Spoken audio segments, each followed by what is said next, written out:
You might recognize her from Chelsea lately and her new Netflix series, which just was released a month ago, which has everybody talking. It's Insatiable. And Felicia, this one is really cool. Yeah, so she'll be here in the Chicago area over the next few days performing stand-up at Zanies. Good morning and welcome. Thank you. Thanks for having me. So glad that you're here. When I saw that Sarah was coming and, obviously your Chelsea lately connection, I was like, oh, I hope we're going to get inappropriate today.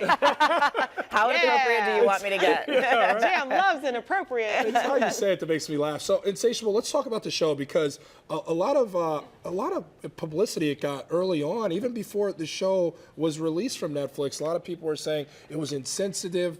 Tell us a little bit about what the show is and maybe where that backlash came from and why it's wrong. Yeah, the backlash was strange. I wasn't really expecting it. I understood it when it came because you can't really deny, people's feelings about something. It was based on the trailer, which people thought it was shaming overweight people. But when you see the show, it's actually the opposite. Yeah, because the show's predicated on a girl who was heavier and was tormented through high school, got her jaw wired shut and lost a lot of weight and became the desirable, cool girl. Yes. And so people thought that was insensitive. Right, and they thought she got her jaw wired shut on purpose to lose weight, but it's such an over-the-top, it's a satire, so she gets in a fight with someone and that's how her jaw gets broken. So it's like all this, it's insane. It's very, very over-the-top. It probably is a little insensitive in some way.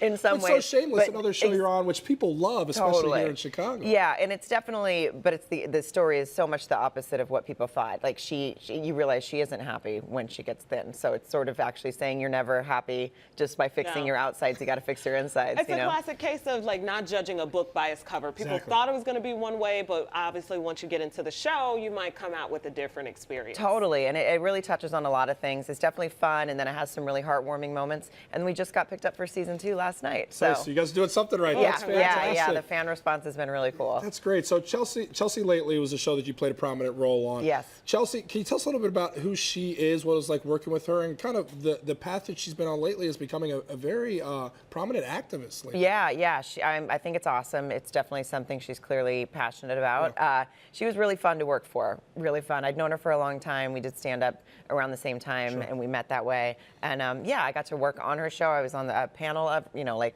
a couple nights a week, and then I was also a writer on it, which was also really cool. So let's talk marriage, because I'm looking at this huge rock on your finger. He did good. That's an athlete money. He did good. John Ryan, football star. That is your hubby. And you guys got married 2016. Yeah, just 2 years ago. Oh my goodness. How has marriage been 2 years in? It's so good. It's so I keep waiting for that thing everyone says it's like the hardest in the first year and all this stuff, and I'm like, but maybe we have like we spend a lot of time apart, so maybe that's why. That's the key.